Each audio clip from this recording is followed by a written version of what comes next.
বামফ্রন্ট সমর্থিত জাতীয় কংগ্রেস মনোনীত প্রার্থী মোস্তাক আলমের সমর্থনে রতুয়ায় নির্বাচনী জনসভা। বুধবার বিকেলে এই জনসভায় অনুষ্ঠিত হয় রতুয়া থানার মাঠের পার্শ্ববর্তী এক আমবাগানে।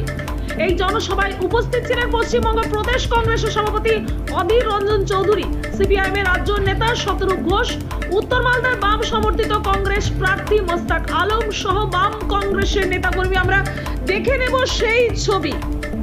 পরিবারকে ধার দেনা কর্জা করে বিলক্ষণভাবে টাকা দেব, পাশাপাশি সম্মানের সঙ্গে, ইজ্জতের সঙ্গে, মর্যাদার সঙ্গে তার অধিকার তাকে ফিরিয়ে দেওয়ার জন্য হাইকোর্ট, সুপ্রিম কোর্ট যেখানে যেতে হয় যাবে।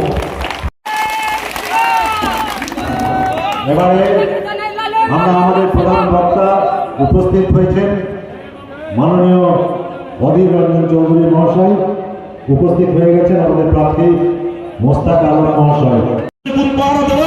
গণনা কেন্দ্রে দাঁড়িয়ে থেকে যাতে কোনো রকমে কারচুপি করে গণনার ফল ওরা পাল্টাতে না পারে, প্রতিটা ইভিএমকে দাঁড়িয়ে পাহারা দিয়ে